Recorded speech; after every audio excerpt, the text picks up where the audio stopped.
Muy buenas tardes. Vamos a iniciar este tema que en realidad es un tema que debería de estar no antes de las pruebas científicas, lo veníamos viendo, porque todas las pruebas científicas, a mi parecer, debieron estar arropadas en un solo grupo y estas otras dejarlas para que pudiéramos nosotros tomar este tema y no tener ningún problema, ¿no? Pero bueno, vamos a iniciar. Les voy a indicar. Mi tema es sobre la presunción. Es una de las mal llamadas pruebas. Este tema de la presunción, cuando empezamos a hablar nosotros de las presunciones como medios de prueba, significa entrar en el mundo jurídico, en el umbral de la penumbra procesal, donde nos encontramos al hecho notorio, a la fama pública, a la máxima experiencia y a la ciencia privada del juez.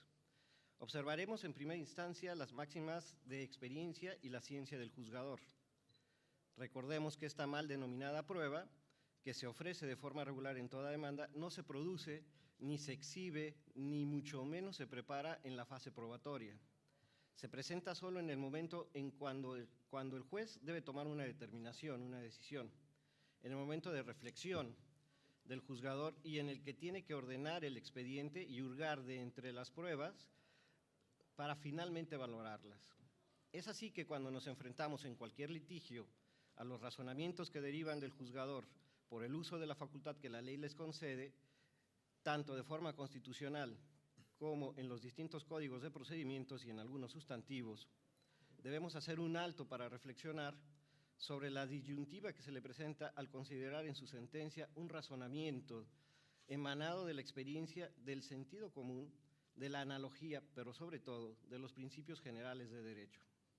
El juzgador, quien en todo momento se encuentra en la disyuntiva de enfrentarse en el día a día a resolver los asuntos que en cualquier materia se le presentan, debe separar lo probado de lo no probado y su encuadre en la ley y finalmente su valoración para emitir una resolución de forma fundada y motivada.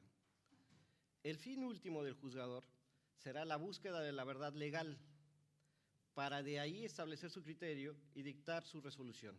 Esta es la constante, sobre todo cuando nos encontramos en un Estado de Derecho.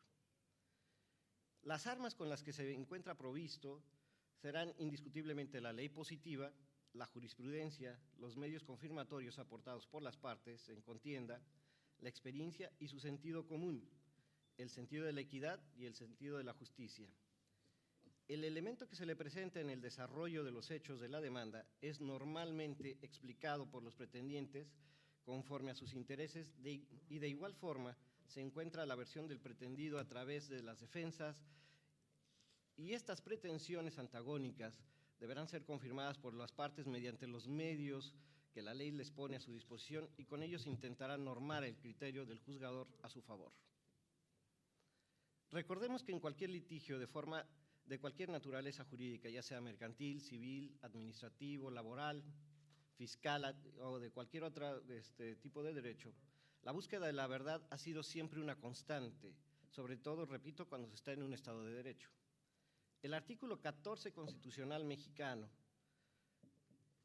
en los diversos supuestos en que contiene, en especial los que determinan sus párrafos tercero y cuarto, precisan con claridad y en tratándose de derecho penal la prohibición de imponer por simple analogía y aún por mayoría de razón pena alguna que no esté decretada por una ley exactamente aplicada al caso.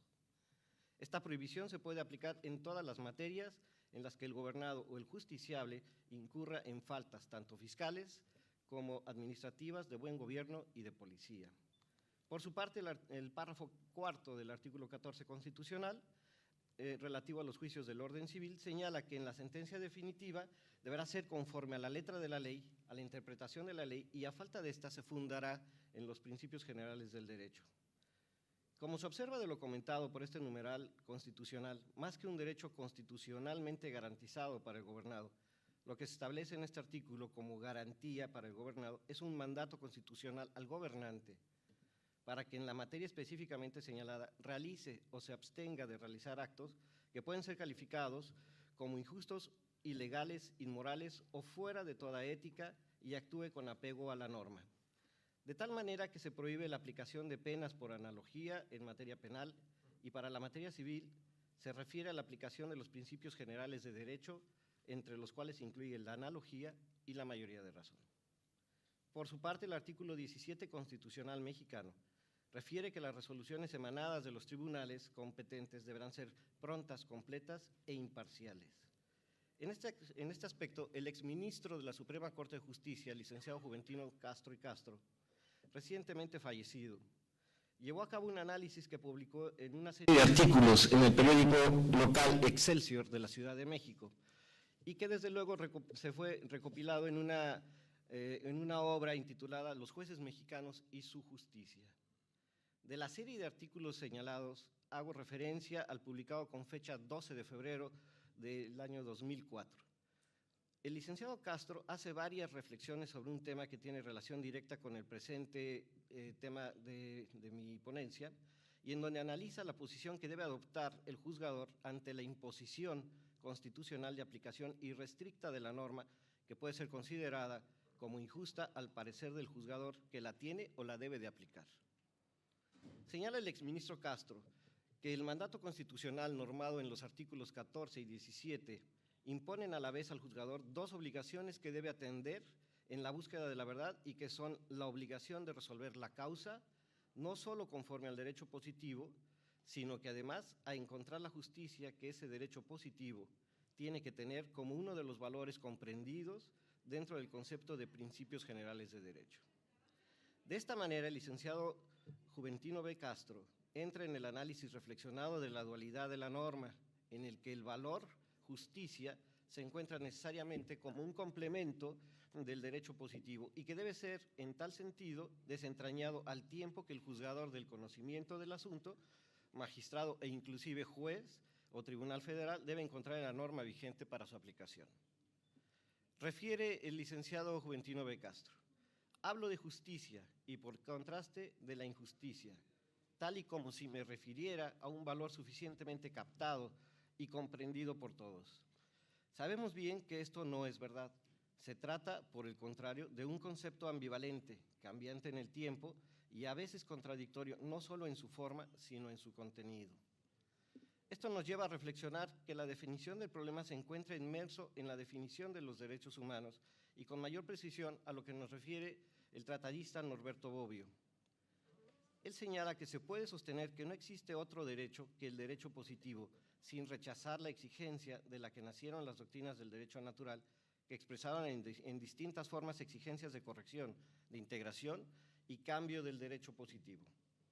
A estas exigencias se les da una fuerza particular al presentarlas como derechos, aunque no son derechos en el sentido propio de la palabra, en el sentido de lo que por derecho los juristas entienden en una pretensión garantizada por un poder superior capaz de obligar la fuerza a los recalcitrantes, aquel poder común que no existe en el estado de naturaleza soñado por los justnaturalistas. De aquí se desprende la necesidad de distinguir los elementos o características que tiene o debe de observar cualquier norma positiva para ser considerada como justa, y que debe distinguirla de las normas surgidas del justnaturalismo, una corriente científica filosófica superada ya por el positivismo. Si nos dedicamos a observar la aplicación de la norma de forma irrestricta, tendremos el problema de toparnos en no pocas ocasiones con normas que pueden ser consideradas como injustas, lo que contraviene las declaraciones de estar viviendo en un estado de derecho, en el que prevalece o debe prevalecer el debido proceso. Lo que no acontece es que dentro del Estado de Derecho se hubiera logrado tanto que el juez esté vinculado a ese Estado de Derecho, ni que la norma positiva se encuentre vinculada al derecho. El concepto de Estado de Derecho involucra la necesidad de un orden a través de un ordenamiento jurídico que sirva para el beneficio de la comunidad y de la sociedad en la que va a regir. Y en este orden jurídico debe servir a todos y no a una persona en especial, no a un grupo de personas, ni a un partido, ni a intereses políticos o económicos. Tiene que ser un interés colectivo que se encuentre siempre mirando hacia el bienestar de la comunidad en la que va a regir y va a normar. Hemos tenido ejemplos en la historia en donde la norma ha sido utilizada para el beneficio particular de una persona o de un grupo de personas. Tal es el caso del Estado nacionalista, particularmente con la experiencia del llamado Tercer Reich, en donde las leyes que normaban o tenían vigencia durante ese régimen no constituían una norma de derecho, sino una ley vigente. ¿Ya? Bueno, ya que me están recortando todo el tiempo, me voy a ir a las conclusiones. El fin último del juzgador, para concluir el tema, el fin último del juzgador será la búsqueda de la verdad legal para de ahí establecer su criterio y dictar su resolución. Esta es la constante, sobre todo cuando nos encontramos en un Estado de Derecho. Otra de las conclusiones será el que se presenta solo en el momento en el cual el juez debe tomar una decisión, en el momento de reflexión del juzgador, en el que tiene que ordenar el expediente, hurgar de entre las pruebas y finalmente valorarlas.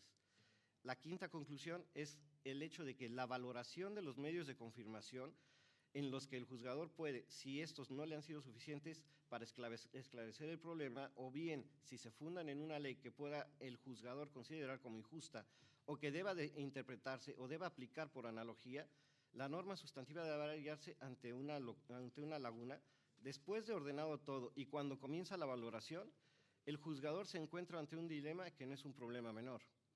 El artículo 14 constitucional mexicano, en los diversos supuestos, en especial los que determina en sus párrafos 3º, 4º, precisan con claridad que en tratándose de materia penal no se puede aplicar por simple analogía y por mayoría de razón, pena alguna. En materia civil, sí.